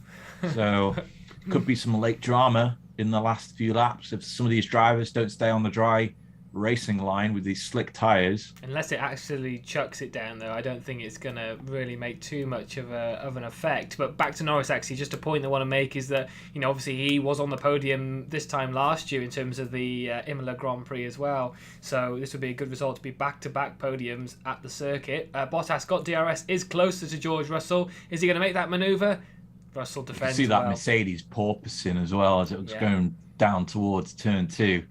Not just like just the back end, just how much it just wiggles up and down. It's crazy. The only thing is, I wonder if Mercedes will tell Russell to defend like Gasly's been doing to Hamilton, as we see Vettel and Leclair. Leclair gets past Vettel, as you would expect on the softer tyres.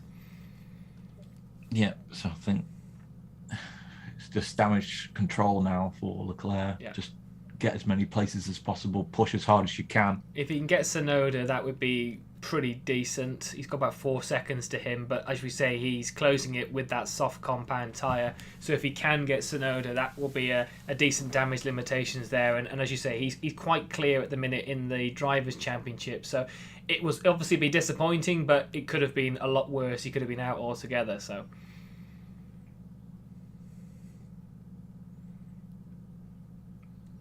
Okay. Light rain. Turn 7 again, but that's Mercedes on the radio. Bottas again, as we get to the start-finish straight, does have DRS. He will be closing, but I think again, it doesn't look close enough to make that manoeuvre. So again, whether it's just another preparation, but as you say, porpoising again from the Mercedes, bouncing on that rear. Yeah, you wonder if Bottas is just saving the overtake for the last 2 laps, maybe even the final lap, just to make sure that George can't try and attack back if he is saving the battery himself, and making sure that once the move's done, George can't regain the position back on the next lap. So I'm looking to see what happens on the 63rd lap if Bottas suddenly starts firing down and closing the gap completely to George. Then obviously that would have been the strategy in mind, saving that battery power in order to get the job done on the last lap. I was going to say, and the disappointing thing for Bottas is that he would probably be chasing down Lando Norris here because he had that 11-second pit stop, Conor. That has really cost him here. He could have been on the podium. Yeah, he could have been if it wasn't for that front right not coming off clean enough. But Norris getting on the podium after a slow start to the season, but things picked up in Saudi Arabia, and then things picked up even more in Australia, and now McLaren, it looks as though they're back on track to what they wanted to be, which was the best of the rest in the outside the battle of the race win and as such in the constructors. So got to overhaul the points, but at the same time, Daniel Ricciardo down in 18th. It's just not been his day, unfortunately, after that tap with Carlos Sainz on the opening lap. This is a very nice battle between these two. I'm liking this because the best thing is obviously Russell doesn't have DRS, so it is a lot more closer than obviously what we saw for 10 laps between Albon, Gasly and Hamilton. This is a very tactical game because obviously, as we say, Russell doesn't have DRS. He's going to have to make that Mercedes as wide as he possibly can. Yeah, Bottas it's down to half a second now. Yeah, it's down to half a second on the straights between the two. So and Leclerc Tsunoda, actually, good point, under a second. So he should be able to get that point against Yuki Tsunoda, which will put Leclerc up to 6th place. So let's see if he can get that done as well. Yeah, the difference between 6th and 7th is to 6th for 7th. So massive 2 points. That could be a swinger, as we've seen in previous championship fights. Could be a big difference at the end of the season. So he's going to want to get the job done, as does Bottas, and he's looking. He can't get it quite done there, so he's going to get one more attempt in order to try and do it, I think, as Leclerc starts his second to last lap, and he's closing in on Tsunoda as well, and he's got the job done there. Yeah. So there he goes. That's probably where he's going to end up now, isn't it? Yeah, because he's too far away from Bottas. 17 seconds is not enough time to close up in a lap. So That's not the worst scenario now, considering what happened with Charles Leclerc, but obviously disappointing for all the Ferrari fans that are here. So much red in the grandstands this weekend, full capacity. Hasn't been the most entertaining race, and obviously they've seen both the Ferrari drivers, one go out of the race and one have an instant and lose places and lose the podium position. So not been a great day for Ferrari and their Ferrari fans. But obviously, damage limitations, 6th place. I think Leclerc in the long run, will take that. As we see, Bottas, I think they should get one more lap here because Verstappen obviously has started his. So we'll just see. But obviously, this is probably the last time to have this DRS move. So he's going to have to try and make it. He looks a bit too far back once again. So I think George Russell might have this. He's looking. He's going to stick with him. Yeah.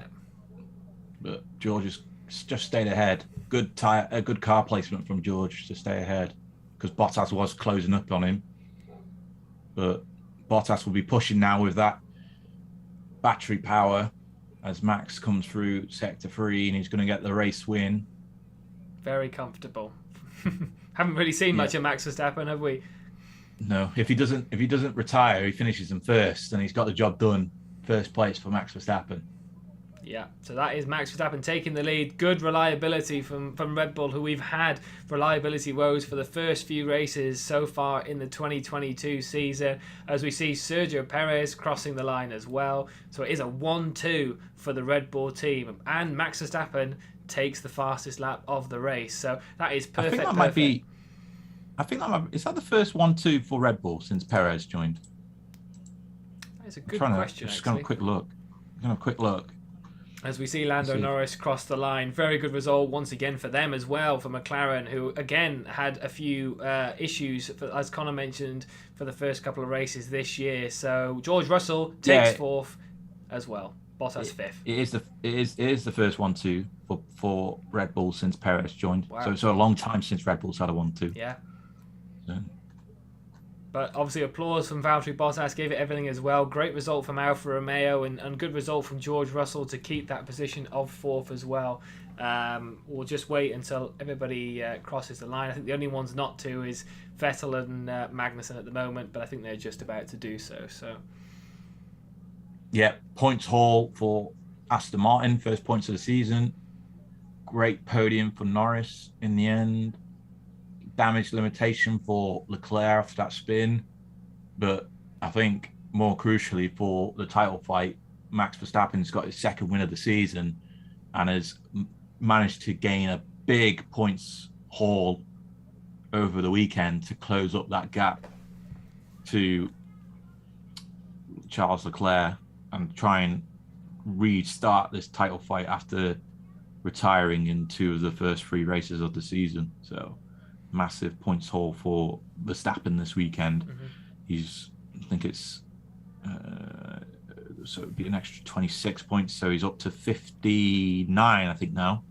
So and Leclerc was 78, just over 20 points. I think Leclerc was 78 before today, so you get an extra 8 points on top of that for finishing in 6th. So it's just around about 20 plus points between the 2 drivers now, which, going into the weekend, it was 40 points between Carlos and Charles. So massive weekend for Red Bull. Norris on the podium.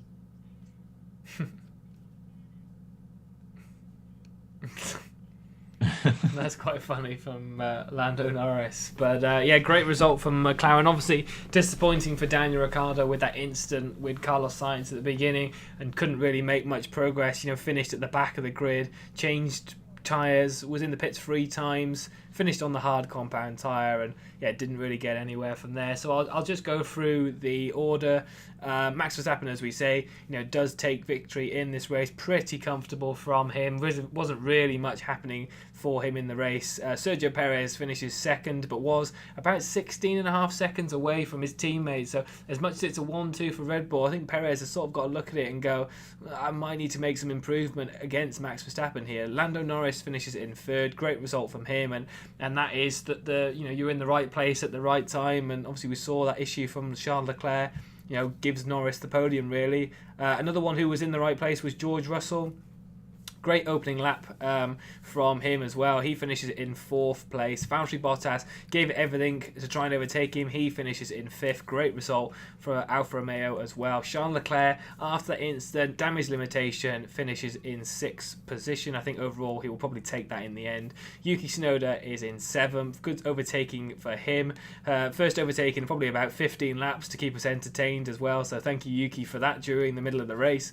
Sebastian Vettel finishes 8th, as Conor mentioned. Great results for Aston Martin, because Lance Stroll finishes in 10th as well. Kevin Magnussen sits in between the pair of them in 9th.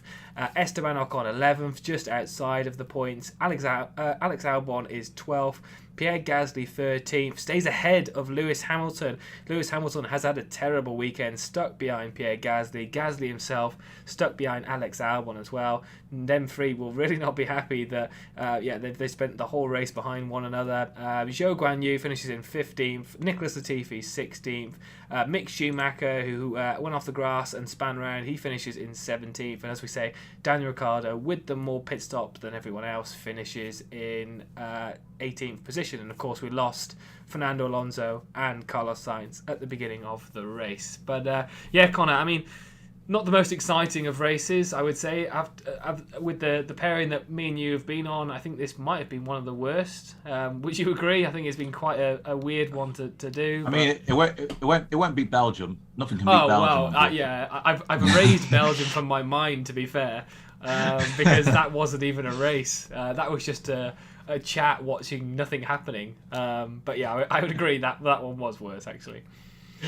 But overall, Max, he drove like a champion today, really. Just focused on his own race. And once he took the lead, he never lost it. Just focused on getting the job done, managing his tyres well. And as a result of that, he's got himself back into touching distance with Charles Leclerc in the top of the Drivers' Championship. So it's a good drive by him. A good drive by Perez to maintain Leclerc behind him, despite how close the two drivers got, and limiting his own mistakes. Although he did go off circuit a little bit near in sector 3 earlier on in the race, but he didn't allow it to affect his overall race. So good drive by Perez. Good drive by Norris. Didn't allow the factor that Ferrari were pushing behind him very early on in the race. When he capitalised on the poor start from Leclerc, he let him go past and then just went into his own race and managed his tyres well. And as a result of that, because of the mistake of Leclerc, he jumped up into 3rd. You can see there Leclerc just disappointed with himself, and you can imagine what's going through his mind as he'll be wanting to forget this weekend very quickly. Good drive from Russell as well. Despite the problems that he had with the adjustments and the oversteer that were caused from the pit stop not being done correctly, he retained position. And funny enough, he's actually not finished lower than 5th in any race so far this season, despite the problems that Mercedes have been saying that they've had with porpoising and the car not being as strong as what it was last year. So, yeah, great drive by George Russell as well. Yeah. I'll briefly mention as well, Aston Martin in the points as well for the first time this season. So all teams now have a point on the year. We're only now waiting for Nicholas Latifi and Mick Schumacher to get some points on the year as well, and Nico Hülkenberg. But at the same time, Nico Hülkenberg is a reserve driver, so he's not really that many. Yeah, I was going to say, and that one race for Aston Martin as well has given them more points than Williams. Obviously, Williams had that point from Alex Albon with the great strategy in Australia, but 2 cars in the points for Aston Martin has seen them overtake Williams. So obviously, like you said, not at the bottom of the constructors' standings, but good result from like I said, Mercedes, because they're still looking pretty in the constructors' standings with that points haul from George Russell. But yeah, another one to look back at for Lewis Hamilton and trying to make some improvements, because something I want to mention now is that we have a new race coming up, which will be the Miami Grand Prix. Not really sure what to expect in this one. I'm not sure if you've sort of seen the track. I mean, we've saw a few things like a computer generated one, but we probably won't know until we get there in a few weeks. But what are your thoughts on obviously going to a brand new racetrack, which obviously is in Miami this time around?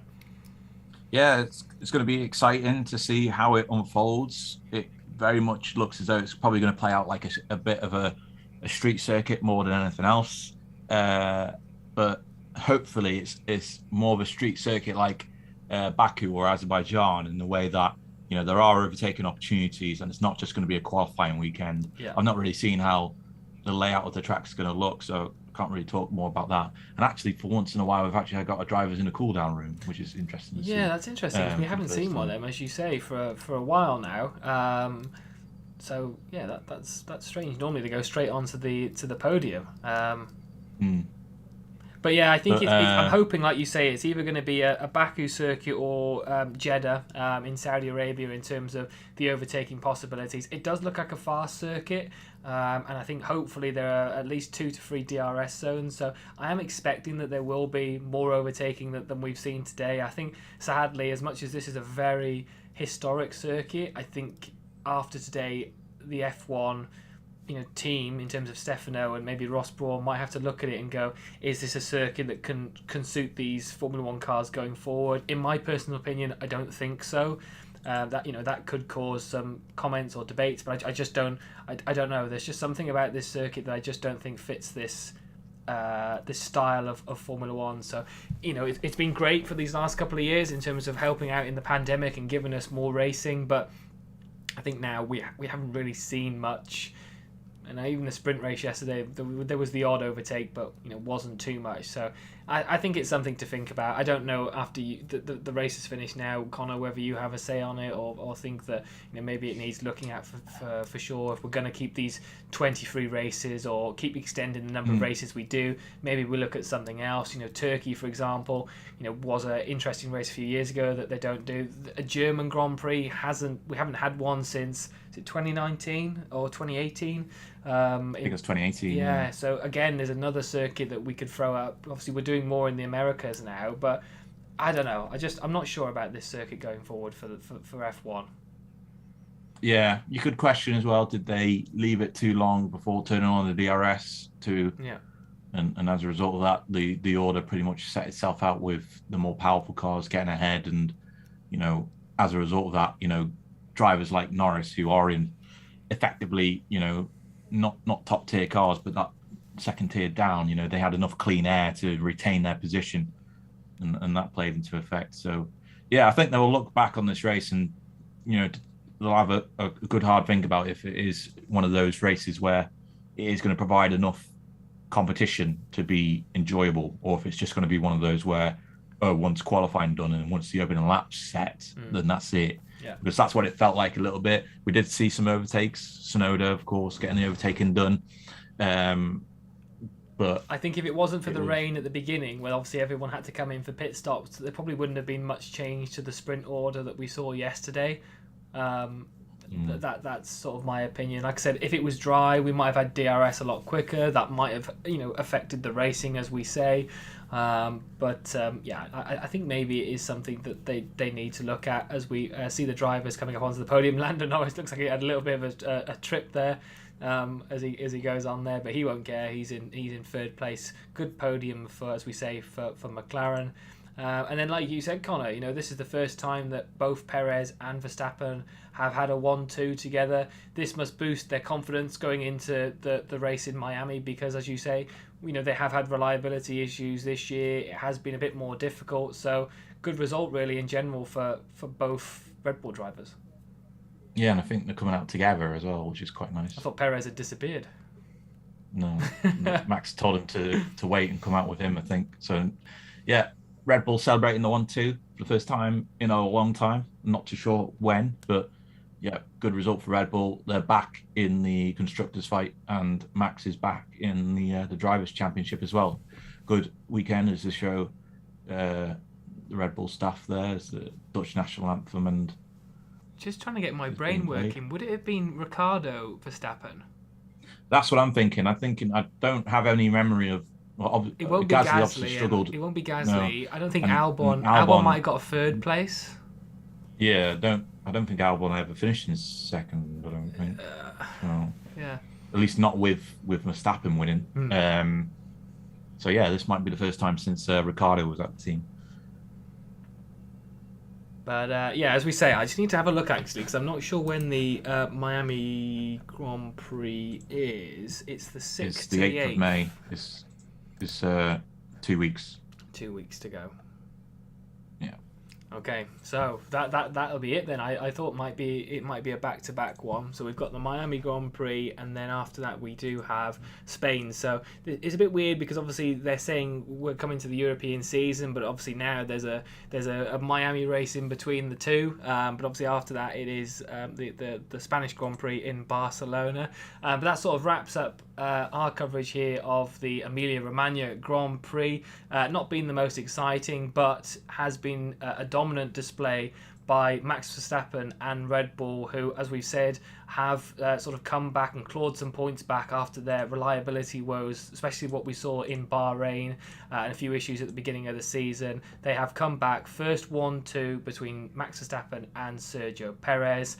Charles Leclerc, Carlos Sainz, and of course the home support of Ferrari, bitterly disappointed with the weekend that unfolded today, with Carlos Sainz going out on the first lap and Charles Leclerc pushing Sergio Perez, ended up going into the wall and can only manage 6th place. But of course, I think he'll take that with damage limitation. So as Conor said, we'll be back for coverage of the Formula 1 in a couple of weeks' time when the Miami Grand Prix for the first time comes around. So Conor, thank you so much for being on the stream. Wasn't the most exciting, but thank you for being on as always. And to everybody that joined us on the stream as well. I know it wasn't the most exciting, but yeah, hope you enjoyed it nonetheless. And like I say, we will see you all in a couple of weeks for the Miami Grand Prix. Thank you so much, and we will see you again soon.